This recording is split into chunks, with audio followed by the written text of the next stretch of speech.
Bonjour, bien-aimés dans le Seigneur, et bonne fête de Pentecôte en ce jour de gloire, ce jour d'anniversaire de la descente du Saint-Esprit de Dieu et de sa puissance sur l'Église du Seigneur. Et notre thème s'intitule « La puissance et l'autorité de l'Église ». Et dans ce thème, nous avons 4 points essentiels à développer. Le premier point, c'est les 4 raisons pour lesquelles Dieu donne la puissance et l'autorité à l'Église. Nous sommes à la Pentecôte et dans le monde entier, les hommes de Dieu, les serviteurs de Dieu et les servantes du Seigneur sont en train d'aborder le sujet sur le Saint-Esprit. Les gens parlent des rôles du Saint-Esprit, la puissance du Saint-Esprit, les responsabilités du croyant rempli du Saint-Esprit. Plusieurs thèmes sont développés pendant cette semaine du Pentecôte sur le Saint-Esprit, donc la personne du Saint-Esprit et la puissance qu'il apporte à l'Église. Donc nous allons aborder les 4 raisons pour lesquelles Dieu donne la puissance et l'autorité à l'Église. Premier point. Au second point, nous parlons de comment recevoir cette puissance et cette autorité. Au troisième point, tu peux maintenant le recevoir, donc l'autorité et la puissance. Aujourd'hui, tu as la possibilité de recevoir cette puissance et cette autorité. Et enfin, nous aurons la conclusion. Prions. Seigneur, c'est la grande fête de Pentecôte. Nous te remercions pour cet anniversaire que le monde célèbre en ce jour sur la descente du Saint-Esprit et de sa puissance sur l'Église du Seigneur. Seigneur, nous voulons apprendre de toi les raisons, les 4 raisons pour lesquelles tu donnes la puissance et l'autorité à l'Église. Et nous voulons, notre Dieu, recevoir aujourd'hui la puissance et l'autorité. Nous voulons être renouvelés dans cette puissance. Nous voulons te servir, équipés de cette puissance. Seigneur, assiste-nous, éclaire-nous et sanctifie notre foi pour qu'elle reçoive de toi la puissance et l'autorité, pour te glorifier pendant notre pèlerinage sur cette terre. Nous te remercions, notre Père, au nom du Seigneur Jésus. Amen. Les 4 raisons pour lesquelles Dieu donne la puissance et l'autorité à l'Église. Nous lisons dans les Actes des Apôtres ce passage bien connu des chrétiens, et spécialement des chrétiens pentecôtistes et charismatiques dans le monde.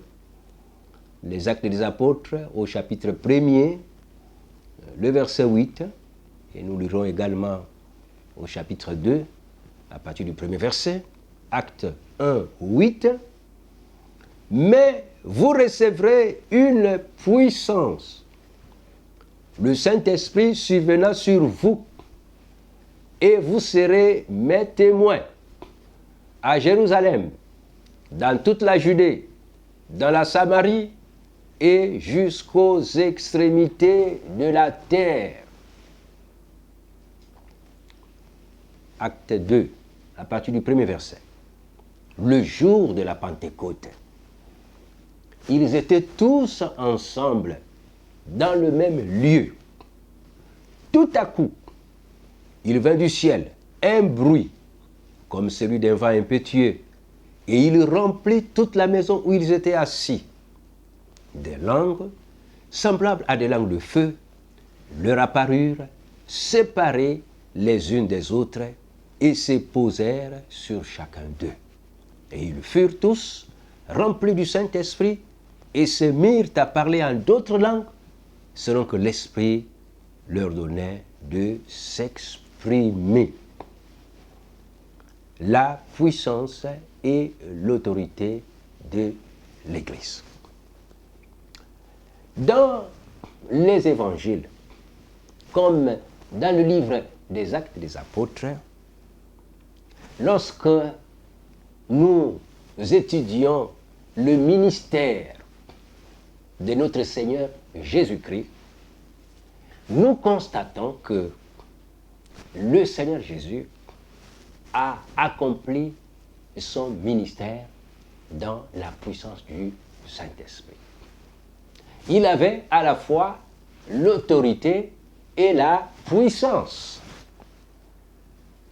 Et lorsqu'il envoie ses disciples pour annoncer la bonne nouvelle du royaume de Dieu, qui nous a visités au travers de son Fils, pour pardonner nos péchés et nous accorder la bénédiction d'en haut. La Bible dit, dans les évangiles en particulier, que le Seigneur a envoyé ses disciples, il leur a donné l'autorité et la puissance pour accomplir le ministère pour lequel il les envoyait deux à deux dans les différentes villes et villages où lui-même devait se rendre. Donc il y a deux mots essentiels dans l'exercice du ministère de l'Église. Deux mots essentiels: la puissance et l'autorité. Alléluia. La puissance et l'autorité. Deux mots essentiels que nous devons comprendre ce matin, chers frères, chères sœurs, pour l'accomplissement du ministère, du service de Dieu et pour la marche chrétienne: la puissance et l'autorité.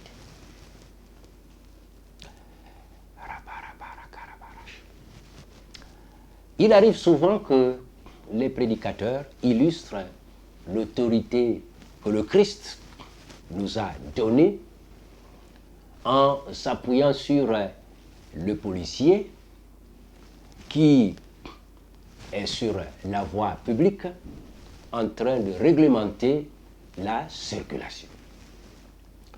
Cette autorité déléguée à la police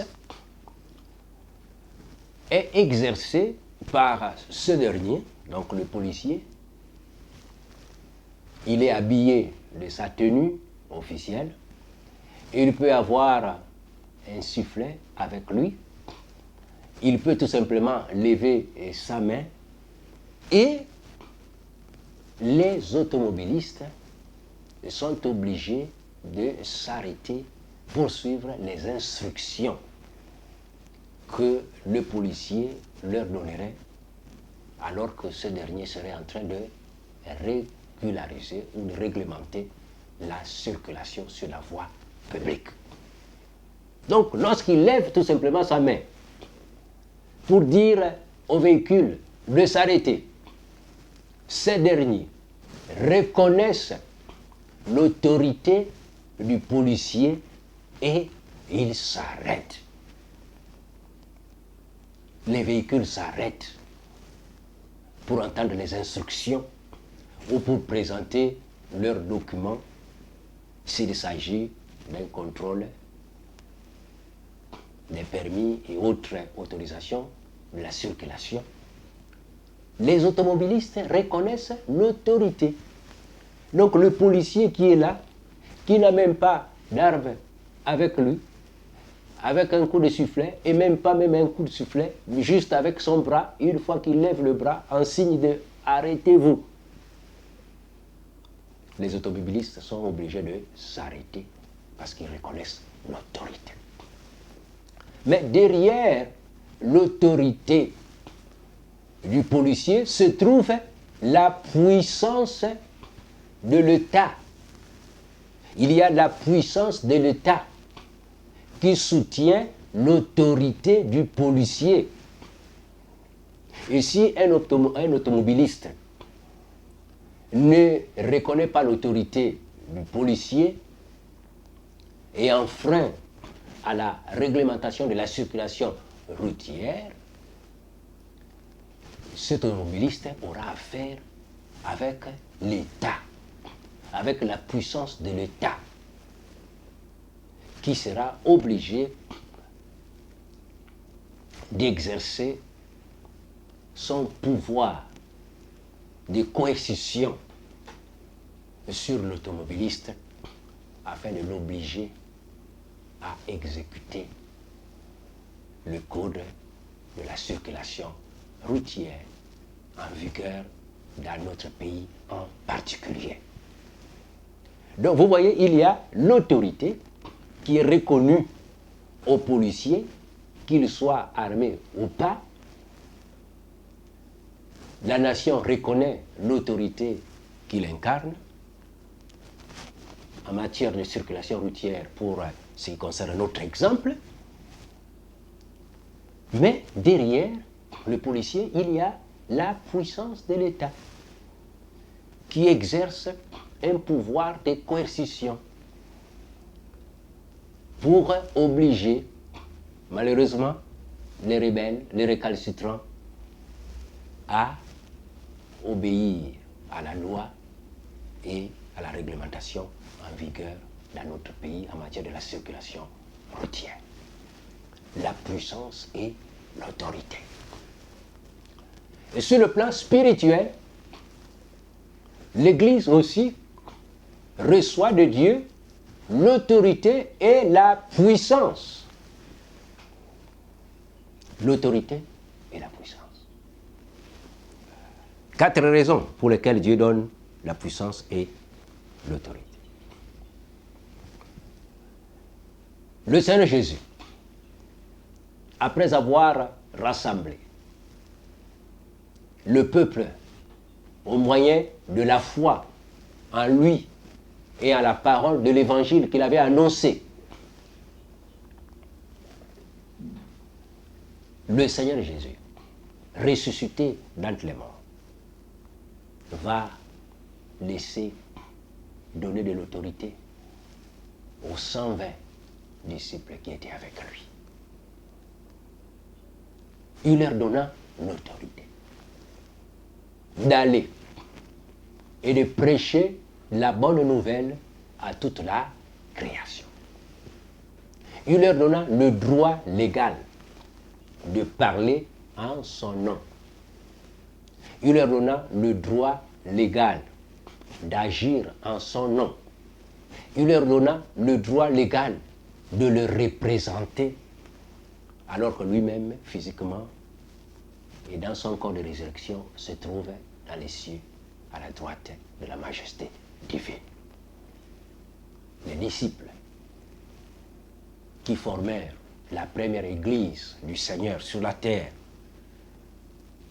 ces disciples reçurent du Seigneur Jésus l'autorité de parler en son nom, d'agir en son nom, de prêcher en son nom, d'instruire en son nom et de le représenter.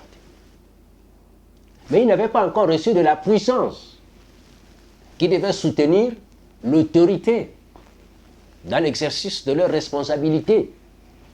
Voilà pourquoi le Seigneur Jésus va leur dire: ne quittez pas Jérusalem. Ne commencez pas à me servir sans que vous ayez reçu de la puissance. Cette puissance qui soutiendra l'autorité dont vous êtes investi. Ne quittez pas Jérusalem. Ne commencez pas à servir. Ne commencez pas à annoncer la bonne nouvelle. Il faut de la puissance. Car vous serez sur un terrain difficile. Voilà pourquoi nous parlons des 4 raisons pour lesquelles le Seigneur va donner la puissance et l'autorité.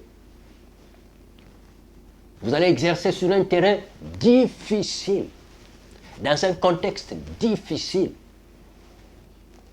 Et pour les historiens de l'Église, ils savent que pendant cette période, Israël était sous l'occupation romaine. Il n'avait pas d'indépendance, de liberté pour agir en toute souveraineté. Et donc c'était très compliqué pour ses disciples de travailler dans un environnement hostile au vrai Dieu, au véritable Dieu du ciel. Jésus leur dit, ne bougez pas. Je vous ai donné l'autorité, le droit de me représenter, de parler pour moi, mais je ne vous ai pas encore donné de la puissance. Lorsque j'ai marché avec vous pendant les 3 ans et demi, vous m'avez vu exercer avec une pleine autorité. L'autorité qui m'a été donnée d'en haut de mon Père. Et Jésus a dit, mon Père agit, moi aussi j'agis. Le Fils ne peut rien faire de lui-même. Il ne fait que ce qu'il voit faire au Père. Et ce que le Père fait, le Fils le fait pareillement. Il dit à ses disciples et au peuple juif, les paroles que je vous ai dites, je les ai reçues du Père. C'est le Père qui me les a données. Et tel que le Père les lui a données, il les a communiquées également à l'Église. Il dit aux disciples, je ne vous appelle plus serviteurs, mais je vous appelle amis. Parce que je vous ai appris, je vous ai transmis, je vous ai enseigné tout ce que j'ai appris de mon Père.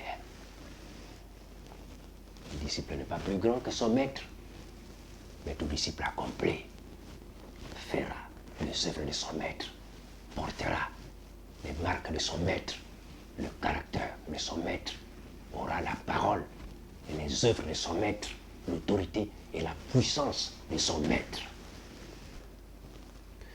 Alléluia. Je vous ai envoyé, après que vous m'ayez vu exercer le ministère, après mon baptême dans le Jourdain, alors que je sortais des eaux baptisé par Jean-Baptiste, priant le Père Céleste, vous avez vu et vous avez entendu.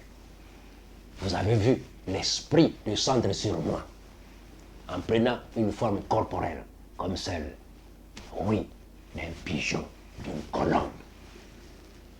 Et se posa sur moi. Et vous avez entendu la voix venant du ciel qui a dit, celui-ci est mon fils bien-aimé en qui j'ai mis toute mon affection.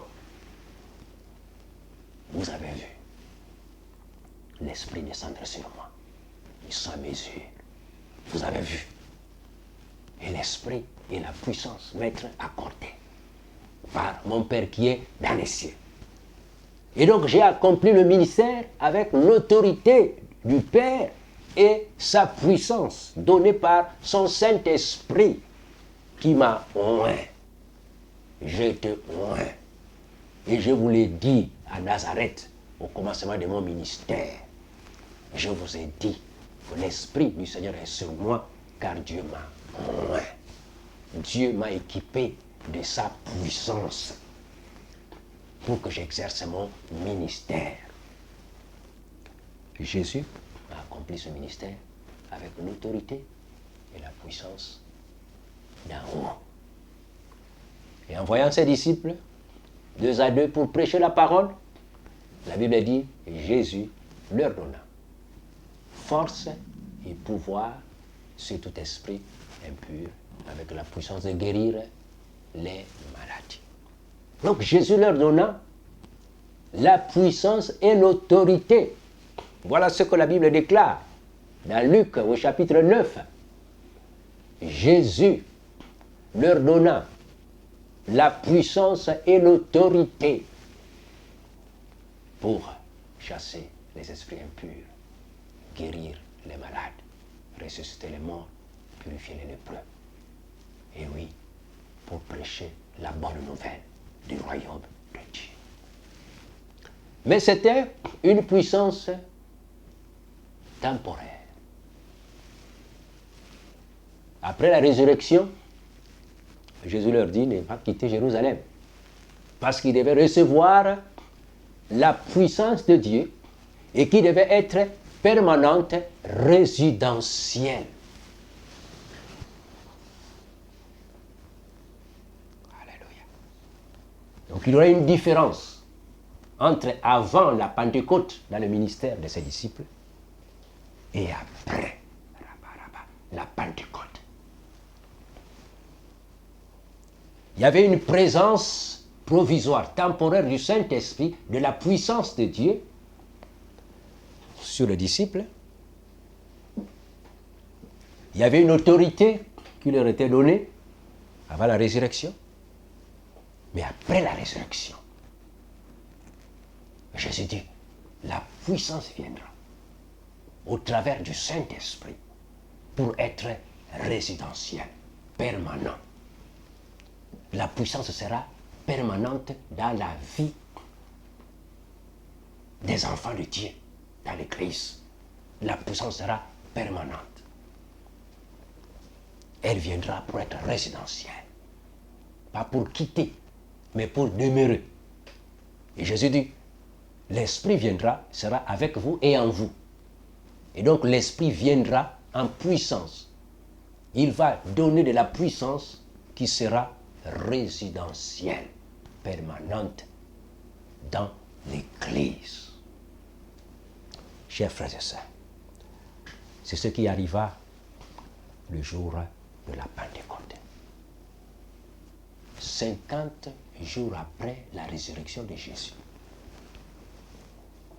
50 jours après sa résurrection, après la Pâque. Jésus, qui est au ciel, envoya, selon la promesse qu'il avait faite, à l'Église, au peuple de Dieu, le Saint-Esprit, avec sa puissance. À la Pentecôte, le Saint-Esprit est venu avec la puissance, parce que Jésus dit, vous recevrez une puissance lorsque le Saint-Esprit viendra sur vous. Donc il vient avec la puissance pour qu'elle soit résidentielle, permanente dans l'Église. Gloire soit rendue à Dieu. Le jour de la Pentecôte, 120 disciples gardés par Jésus, sauvés par Jésus-Christ, qui formaient la toute première Église. 120 disciples, ensemble, dans un même lieu, dans la prière, dans l'adoration, dans la louange, dans l'enseignement de la parole. Priez le Seigneur, louez le Seigneur. Tout à coup, il vint de ciel un bruit, semblable à celui d'un vent impétueux, qui remplit cette maison. Tout à coup, des langues semblables à des langues de feu leur apparurent, séparées les unes des autres, et se posèrent sur chacun d'eux. Ils furent tous remplis du Saint-Esprit et se mirent à parler en d'autres langues, avec un signe spécial. Ils se mirent à parler en d'autres langues, selon que l'Esprit leur donnait de s'exprimer. En ce jour-là, ces 120 disciples qui avaient reçu déjà l'autorité de Jésus-Christ, le droit de parler en son nom, le droit de prêcher la bonne nouvelle, le droit de le servir, le droit de le représenter. Ces 120 qui avaient reçu déjà cette autorité, en ce jour-là, ils reçurent l'Esprit avec sa puissance. Ils reçurent la puissance du Saint-Esprit, une puissance résidentielle, permanente, pour appuyer l'autorité dont ils étaient revêtus. L'autorité ne peut pas fonctionner sans la puissance qui la soutiendrait. Pour que l'autorité fonctionne normalement, il faut de la puissance. Nous sommes sur un terrain spirituel où il y a les rebelles. Nous n'ignorons pas que dans le monde spirituel, il n'y a pas que le peuple soumis à l'autorité divine. Il y a également les rebelles qui s'opposent à cette autorité. Et il faut de la puissance, une puissance de coercition, une puissance d'habilitation, une puissance de capacitation, une puissance d'équipement, une puissance de qualification, une puissance qui permette à l'Église d'accomplir les missions qui sont les siennes devant la face de Dieu et devant le monde. Ils reçurent de la puissance pour exercer leur ministère. Les 4 raisons pour lesquelles Dieu donne la puissance et l'autorité à l'Église. Pourquoi ont-ils reçu et l'autorité et la puissance? La première raison, nous la trouvons dans les évangiles. Nous la trouvons dans les évangiles.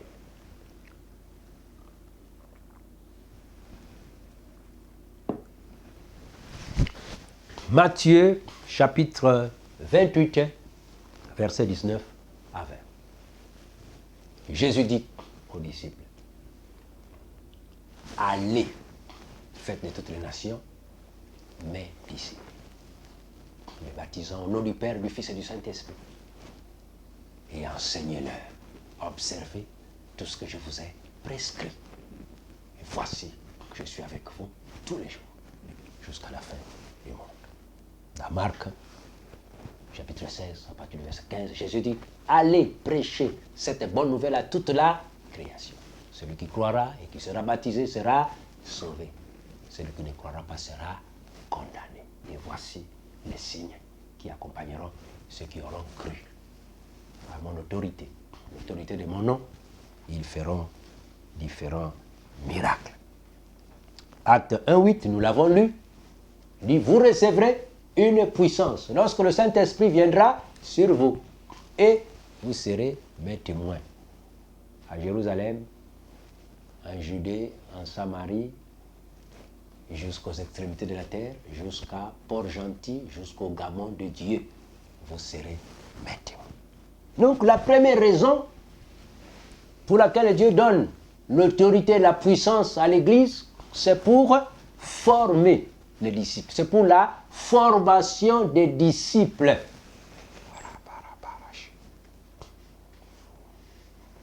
Bien-aimés, Jésus donne l'autorité et la puissance à l'Église pour former les disciples. Les disciples de toutes les nations, dans les 5 continents. Et un disciple, c'est plus que quelqu'un qui va à l'église. Alléluia. Bien-aimé.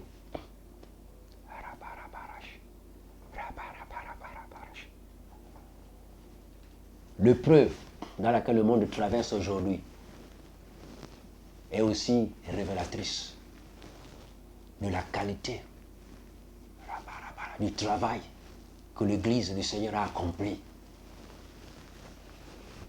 Est-ce que nous avons vraiment formé les disciples dans les termes de la parole de Dieu? Est-ce que ces disciples ont-ils atteint la maturité spirituelle? Aujourd'hui, il n'y a plus de rassemblement. L'autorité spirituelle est donnée aux bien-aimés du Seigneur, à ceux qui l'acceptent comme Seigneur et Sauveur. Dès que tu donnes ta vie à Jésus, tu as investi de l'autorité divine. Alléluia. Paul dit, nous faisons des fonctions d'ambassadeurs, comme si Christ exhortait par nous. Nous vous en supplions, frères, soyez réconciliés avec Dieu. Donc cette autorité te sera donnée dès que tu vas accepter Jésus-Christ comme Seigneur et Sauveur. Et si tu as déjà accepté Jésus comme Seigneur et Sauveur, donc tu dois savoir que tu es investi déjà de cette autorité, même si tu ne le savais pas. Si ce matin, tu es déjà enfant de Dieu, tu te reconnais dans ton cœur que tu es enfant de Dieu, alors sache que tu es déjà revêtu de l'autorité spirituelle pour représenter le Seigneur, pour le servir. Donc, l'autorité est donnée à la nouvelle naissance. Maintenant, la puissance. Comment recevoir cette puissance? Cette puissance est donnée à travers l'acte du baptême du Saint-Esprit. La puissance résidentielle, permanente.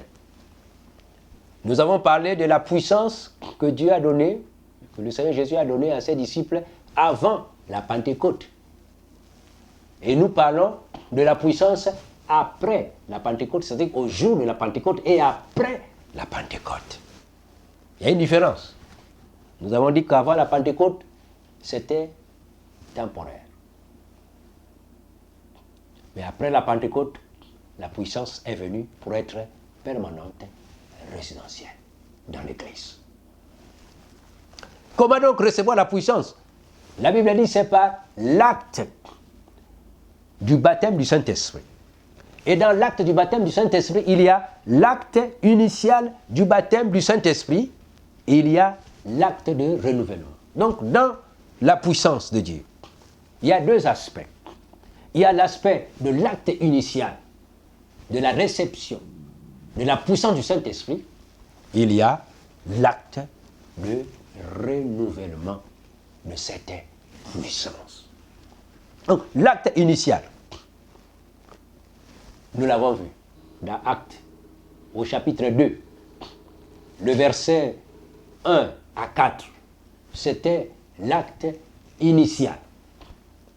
La Bible dit, les 120 disciples, après que Jésus soit parti aux cieux, qui se trouvaient dans la chambre haute, que nous appelons chambre haute, dans la prière, dans la louange, dans l'adoration, dans la recherche de Dieu, dans l'attente de la promesse, ces 120 reçurent tout à coup l'Esprit de Dieu, le jour de la Pentecôte. Ils reçurent également la puissance de Dieu.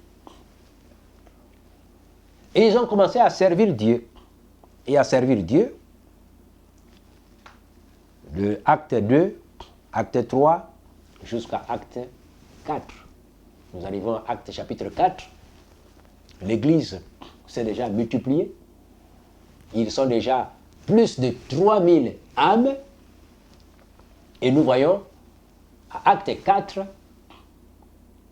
l'Église tout entière, en prière, après un incident sur l'arrestation de Jean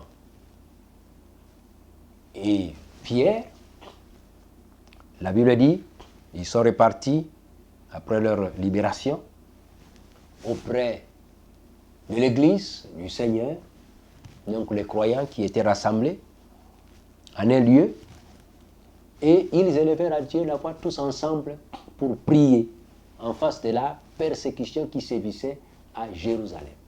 Ils prièrent l'Éternel, Dieu le Père, pour demander la grâce du Seigneur, le zèle, la force de résister à la persécution et de ne pas relâcher à l'œuvre du disciple, de la formation des disciples à travers les nations.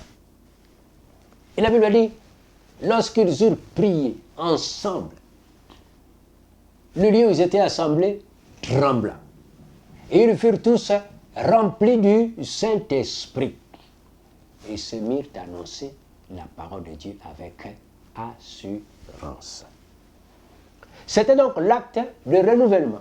Donc l'acte initial, à la Pentecôte, ils reçurent le Saint-Esprit et la puissance avec le signe distinctif du parler en langue inconnue qui atteste que la puissance est bel et bien arrivée ils parlèrent en langue inconnue. En Actes chapitre 4, ces mêmes disciples qui parlèrent en langue et reçurent la puissance le jour de la Pentecôte, là, ils sont renouvelés dans la puissance de Dieu. Donc, on est baptisé une fois, mais on est appelé à être renouvelé plusieurs fois. On est baptisé du Saint-Esprit une fois, mais on est appelé à être renouvelé plusieurs fois. Et ce renouvellement vient lorsqu'on continue à marcher avec Dieu, dans la parole de Dieu, dans la prière, dans l'adoration, dans l'exercice de ses responsabilités. Alors, nous vidons en quelque sorte, nous donnons la vie par notre service aux autres et nous nous vidons en quelque sorte et nous avons besoin d'être renouvelés dans la plénitude de la puissance du Saint-Esprit de Dieu. Donc tu peux maintenant recevoir cette autorité et cette puissance, chers frères, chers sœurs. Cette puissance-là, elle est à la disposition du monde entier aujourd'hui. Depuis la grande Pentecôte de Jérusalem, au 50e jour de la résurrection de Jésus et 10e jour de son ascension, cette puissance est omniprésente dans l'Église, sur la terre aujourd'hui. Le Saint-Esprit qui est venu pour paître l'Église n'est pas encore retourné aux cieux. Le Saint-Esprit est là, sur la terre, représentant Jésus-Christ, représentant le Père. Le Saint-Esprit est présent aujourd'hui sur cette terre. Depuis la première Pentecôte de Jérusalem jusqu'à aujourd'hui, ça fait plus de 2000 ans que le Saint-Esprit est présent sur cette terre et dans l'Église. Et prêt à équiper les croyants de sa puissance pour nous permettre de servir Dieu par la formation des disciples, par l'adoration, en résistant à la tentation et en menant une vie publique qui glorifie le Seigneur. Donc tu peux recevoir l'autorité en donnant ta vie à Jésus si tu n'es pas encore enfant de Dieu. Tu peux donner ta vie à Jésus. Seigneur Jésus, j'ai écouté ce message et au fond de mon cœur, je me reconnais pécheur, que je n'ai pas encore donné ma vie entière au Dieu le Père. J'ai été hypocrite, j'ai été à moitié chrétien, moitié païenne. Seigneur, je te demande pardon pour mon hypocrisie, pour cette double vie, pour mon incrédulité. Seigneur, je te demande pardon. Je suis resté longtemps à l'église, un simple visiteur, mais je ne t'avais jamais accepté. Je ne me suis jamais consacré à toi. Je ne t'ai jamais donné totalement ma vie. Seigneur, aujourd'hui, je me reconnais pécheur, pécheresse, et je te demande pardon. Seigneur, pardonne mon hypocrisie, pardonne mes fautes, pardonne mes péchés. Je suis rétrograde, Seigneur, et pourtant j'étais bien dans la maison de Dieu, mais pour un temps, j'ai cédé à la tentation, j'ai cédé à l'ennemi, et je suis retourné encore dans les vomissures. Seigneur, je te demande pardon. Ce matin, je reviens vers toi. Pardonne mes offenses, pardonne mes péchés, sanctifie ma vie et fais de moi l'enfant de Dieu. Au nom du Seigneur Jésus. Amen. Si tu fais cette prière, tu es devenu enfant de Dieu. Et en devenant l'enfant de Dieu, l'autorité spirituelle t'est donnée instantanément. Tu as le droit de représenter Dieu. Tu as le droit de rendre témoignage de ce Dieu qui t'a sauvé. Tu as le droit de parler de Jésus-Christ à ton entourage, à ta famille, et après le confinement, aux autres citoyens et citoyennes de la terre et du Gabon en particulier. Et maintenant, pour recevoir la puissance de Dieu. Cette puissance, elle est donnée uniquement aux enfants de Dieu. Jésus a dit à ses disciples que le monde ne peut pas recevoir et le Saint-Esprit et la puissance du Saint-Esprit. Parce que le monde ne connaît pas le Seigneur, le monde ne connaît pas Dieu, le monde ne connaît pas encore Jésus. Mais les chrétiens qui connaissent le Seigneur, eux, ils peuvent maintenant recevoir la puissance du Saint-Esprit. Et c'est gratuit. C'est gratuit. C'est gratuit. Les 120 qui avaient reçu le Saint-Esprit le premier jour de la Pentecôte à Jérusalem n'avaient rien payé, n'avaient rien donné, n'avaient même pas donné une offrande. C'était gratuit. C'était une promesse gratuite de Dieu. Et sa réalisation aussi fut accordée gratuitement. Donc, maintenant même, tu peux recevoir cette puissance. Lorsque Paul, l'apôtre, s'est donné à Jésus-Christ, après, plusieurs années après la Pentecôte, Dieu lui a envoyé un disciple appelé Ananias à Damas. Là, nous ne sommes plus à Jérusalem. Nous sommes en terre étrangère, dans un autre pays voisin, la Syrie.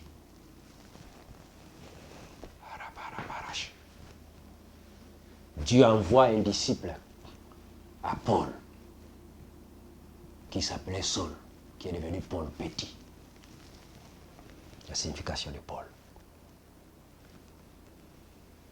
Dieu envoie le disciple Ananias. Il dit, va. Il y a un fils qui vient de naître. Il y a une âme qui vient de donner sa vie à Jésus. Saul de Tarse. Il était mauvais, vous le savez. Il était persécuteur de l'Église, vous le savez. Il était méchant contre les enfants de Dieu. Mais il s'est converti. Il est devenu enfant de Dieu. Il a donné sa vie à Jésus. Donc il a droit à l'autorité spirituelle. Il a droit à la puissance de Dieu. Parce qu'il est devenu un des représentants de Dieu, représentant légal, par le salut de son âme. Alors, Ananias, va l'aider à recevoir la puissance de Dieu. Ananias vint, trouva Paul, et lui dit, cher frère Paul, le Seigneur Jésus qui t'est apparu sur le chemin m'a envoyé pour que tu sois sauvé, tu recouvres la vue et que tu sois rempli de puissance du Saint-Esprit. Ananias, vous allez même à Paul, à Saul. Tout à coup, il fut guéri et rempli du Saint-Esprit, rempli de puissance. Il fut rempli de puissance. Et après, il le baptisa d'eau. Et après, Paul a commencé à prêcher, à annoncer que Jésus-Christ est le Fils de Dieu. Il avait l'autorité et la puissance. Après Paul, la Bible dit, la ville de Samarie, la Samarie, elle aussi avait entendu parler de la parole de Dieu.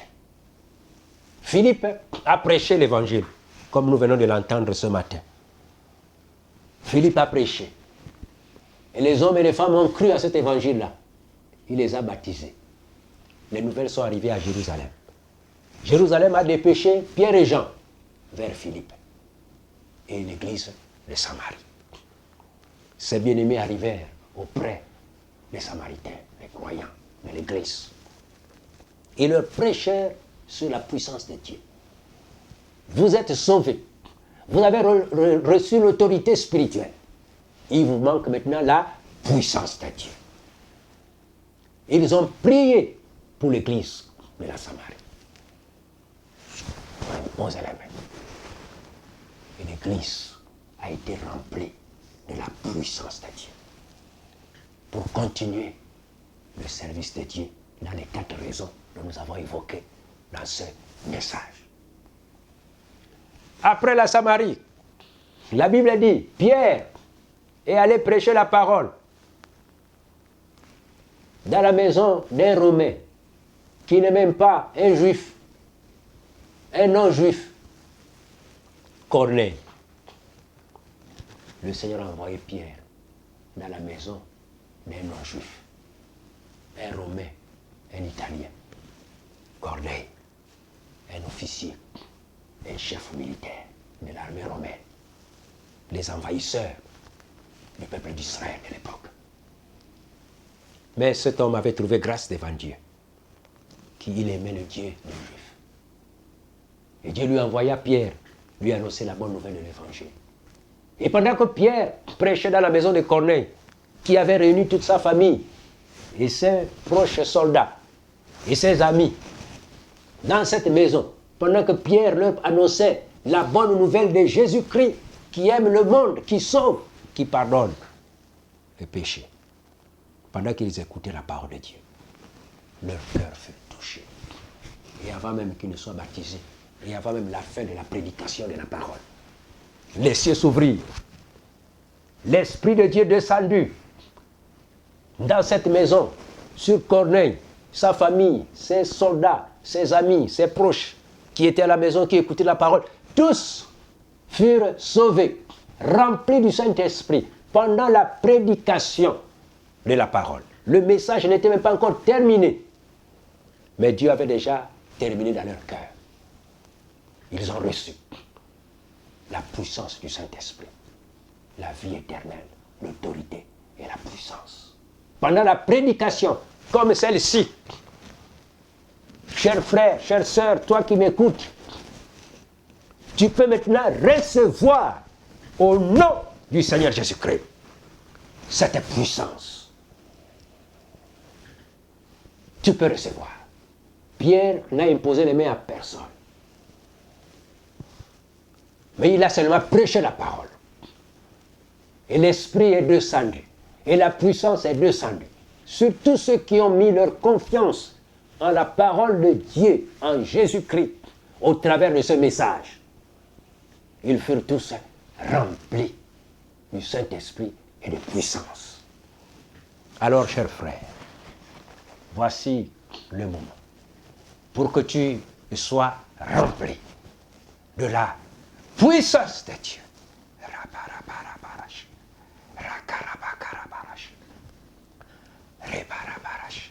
Là où tu es maintenant dans ta maison, oui, tu peux maintenant lever les mains vers le Seigneur et commence déjà à l'adorer, à le remercier, parce qu'il a mis à ta disposition l'autorité et la puissance de Dieu. Il veut maintenant que tu sois rempli de la puissance, parce que tu es déjà enfant de Dieu. Tu as l'autorité de Dieu sur toi. Maintenant, il te faut la puissance de Dieu, la puissance du Saint-Esprit.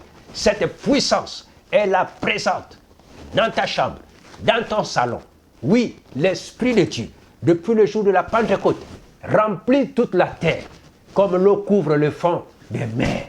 L'Esprit de Dieu remplit toute la terre, comme l'air remplit cette terre, comme l'air que nous respirons remplit cette terre. Ainsi, le Saint-Esprit remplit toute la terre, comme l'eau couvre le fond des mers. L'Esprit de Dieu est là présent dans ta chambre, dans ta maison. Et au nom de Jésus, reçois maintenant la puissance du Saint-Esprit. Reçois maintenant le Saint-Esprit. Au nom du Seigneur Jésus, reçois. Que l'Esprit qui est omniprésent dans ta maison te touche maintenant, te remplisse maintenant de la puissance du Saint-Esprit. Au nom de Jésus, reçois le Saint-Esprit. Reçois la puissance du Saint-Esprit. Au nom de Jésus-Christ de Nazareth. Au nom de Jésus, sois revêtu de la puissance de Dieu. au nom de Jésus, sois revêtu de la promesse divine. Au nom de Jésus, que cette puissance te remplisse, qu'elle te remplisse. Au nom de Jésus, sois rempli et que par la grâce de Dieu, qu'il te donne de parler des nouvelles langues. Que les langues semblables à la langue de feu viennent sur toi. Au nom de Jésus, que les langues semblables à des langues de feu viennent sur toi. Au nom de Jésus, reçois le Saint-Esprit, reçois sa puissance, reçois sa plénitude, reçois les langues de feu au nom du Seigneur Jésus-Christ. Amen. Gloire à Dieu. Gloire à Dieu. Gloire à Dieu. Gloire à Dieu. Gloire à Dieu. Gloire à Dieu. Gloire à Dieu. Gloire à Dieu. Gloire à Dieu. Gloire à Dieu. Gloire à Dieu. Gloire à Dieu.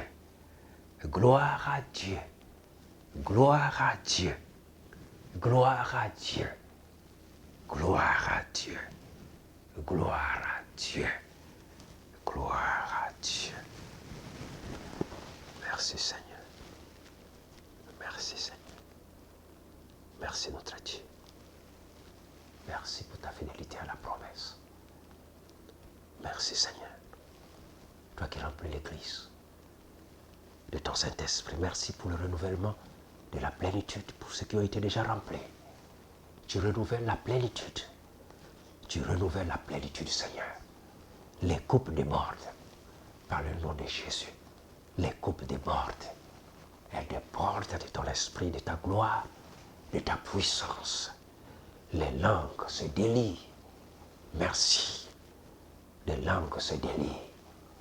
Les actions de grâce montent. Dans les langues semblables à des langues de feu, les langues se délient. Merci Seigneur. Merci. À toi toute la gloire. Au nom du Seigneur Jésus. Amen.